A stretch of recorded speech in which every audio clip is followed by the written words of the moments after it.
The knower, man, is the custodian of that wisdom which will enable him to further the divine plan and bring the will of God to fruition. The field of knowledge is so constituted that it vibrates with intelligent response to the slowly emerging will. Knowledge itself is that which knows its own ends, and works towards those ends through the process of experiment, expectation, experience, examination and exaltation, which produces a final exit. Words such as these are synthetic symbols, conveying a cosmic story in terms of constructive brevity. Thus the three rays of will, love and intelligence produce appearance, donate quality and, through the life principle which is the underlying aspect of unity, ensure continuity of growth until such time as the will of God has evidenced itself as power, has attracted to itself the desired, has with wisdom utilized the experience of a gradually growing satisfaction, and has intelligently applied the gain of experience to the production of forms more sensitive, more beautiful, and more fully expressive of the quality of the life.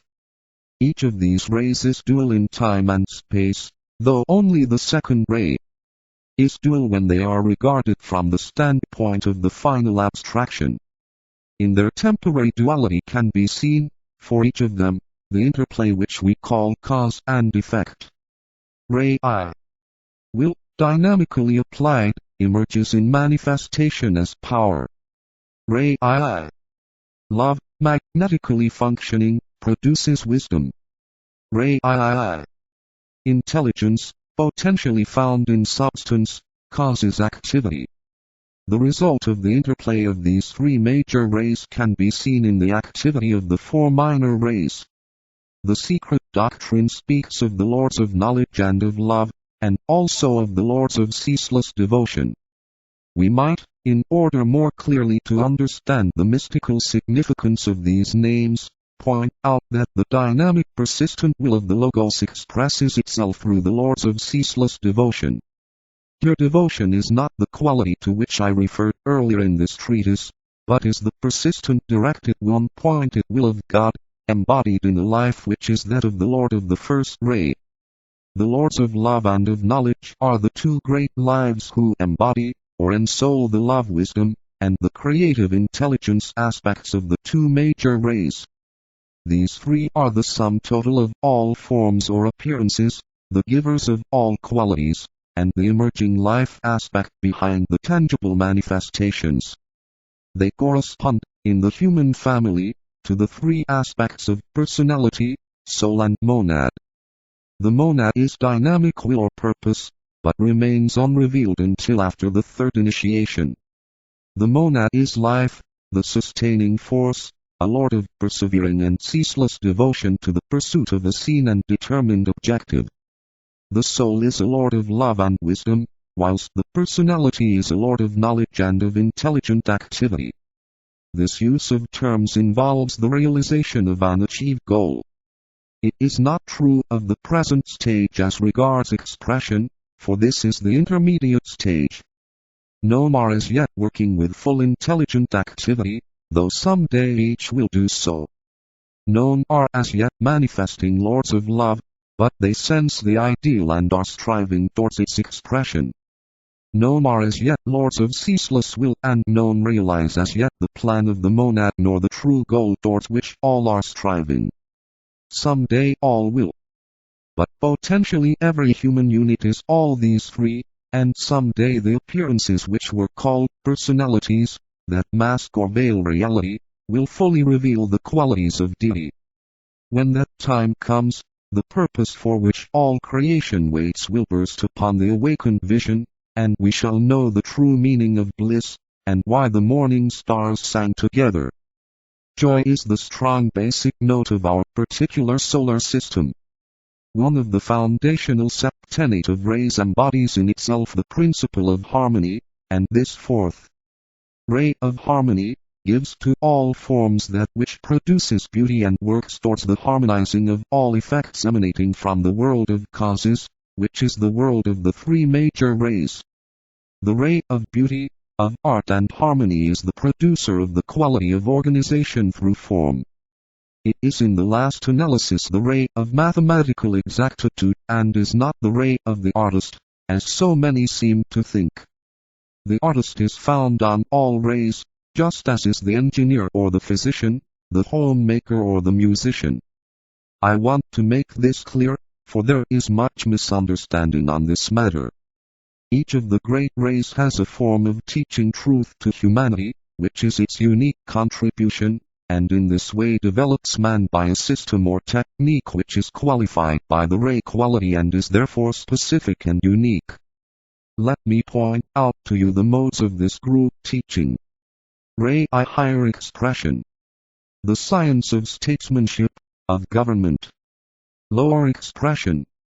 Modern diplomacy and politics. Ray I higher expression. The process of initiation, as taught by the hierarchy of adepts. Lower expression. Religion. Ray I higher expression. Means of communication or interaction. The radio, telephone, telegraph and the power to travel. Lower expression. The use and spread of money and gold. Ray IV higher expression. The Masonic work, based on the formation of the hierarchy, and related to the second ray. Lower expression. Architectural construction. Modern city planning. Ray V higher expression. The science of the soul. Esoteric psychology. Lower expression. Modern educational systems and mental science. Ray VI higher expression. Christianity and diversified religions. Notice your relation to Ray II. Lower expression. Churches and organized religions. Ray VI higher expression. All forms of white magic. Lower expression. Spiritualism of phenomena. The fourth ray is essentially the refiner, the producer of perfection within the form, and the prime manipulator of the energies of God in such a way that the temple of the Lord is indeed known in its true nature as that which houses the light. Thus the Shekinah will shine forth within the secret place of the temple in its full glory. Such is the work of the seven builders. This ray is expressive primarily on the formless planes, counting from below upwards, and its true purpose cannot emerge until the soul is awakened and consciousness is adequately recording the known.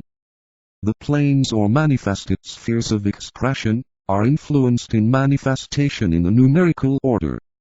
Ray I will or power plane of divinity. Ray I love wisdom plane of the monad. Ray I active intelligence plane of spirit, Atma. Ray IV harmony plane of the intuition. Ray V concrete knowledge mental plane. Ray VI devotion, idealism astral plane. Ray VII ceremonial order physical plane. The fifth ray therefore works actively on the plane of the greatest moment to humanity, being, for man, the plane of the soul, and of the higher and the lower mind. It embodies the principle of knowledge, and because of its activity and its close relation to the third ray of active intelligence might be regarded as a ray having a most vital relation to man at this time in particular. It is the ray which when active, as it was in Lemurian times, produces individualization, which is literally the shifting of the evolving life of God into a new sphere of awareness. This particular transference into higher forms of awareness tends, at the beginning, to separativeness. The fifth ray has produced what we call science. In science we find a condition, which is rare in the extreme. Science is separative in its approach to the differing aspects of the divine manifestation, which we call the world of natural phenomena, but it is non-separative in actuality, for there is little warring between the sciences and little competition between scientists. In this the workers in the scientific field differ profoundly from those of the religious. The reason for this is to be found in the fact that the true scientist, being a coordinated personality, and working therefore on mental levels, works very close to the soul. The developed personality produces the clear distinctions of the dominant lower mind, but, if one may use such a symbolic way of expression, the close proximity of the soul negates a separative attitude. The religious man is preeminently astral or emotional, and works in a more separative manner, particularly in this Piscean age which is passing away. When I say the religious man, I refer to the mystic and to the man who senses the beatific vision. I refer not to disciples nor to those who are called initiates, for they add to the mystical vision a trained mental apprehension. The sixth ray of devotion embodies the principle of recognition. By this I mean the capacity to see the ideal reality lying behind the form. This implies a one-pointed application of desire and of intelligence in order to produce an expression of that sensed idea. It is responsible for much of the formulation of the ideas which have led man on, and for much of the emphasis on the appearance which has veiled and hidden those ideals. It is on this ray primarily as it cycles in and out of manifestation that the work of distinguishing between appearance and quality is carried forward, and this work has its field of activity upon the astral plane. The complexity of this subject, and the acuteness of the feeling evolved become therefore apparent. The seventh ray of ceremonial order, or magic, embodies a curious quality, which is the outstanding characteristic of the particular life which ensouls this ray. It is the quality, or principle, which is the coordinating factor unifying the inner quality and the outer tangible form or appearance. This work goes on primarily on etheric levels, and involves physical energy.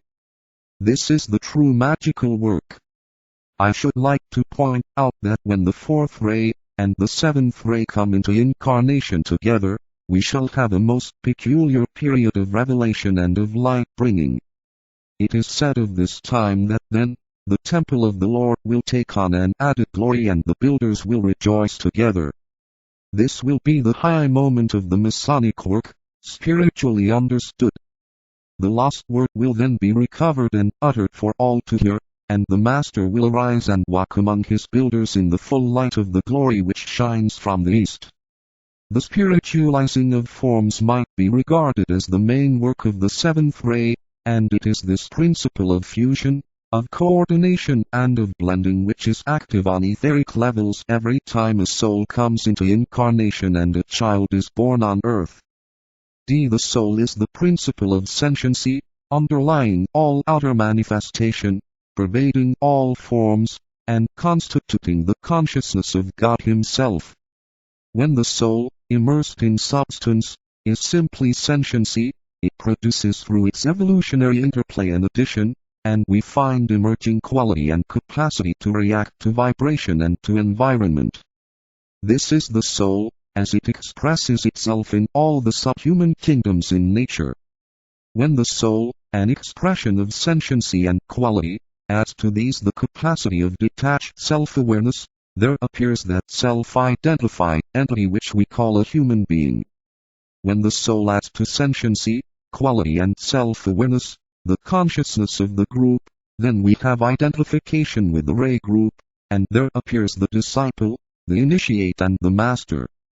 When the soul adds to sentiency, quality, self-awareness and group consciousness, a consciousness of divine synthetic purpose, called by us the plan, then we have that state of being and knowledge which is distinctive of all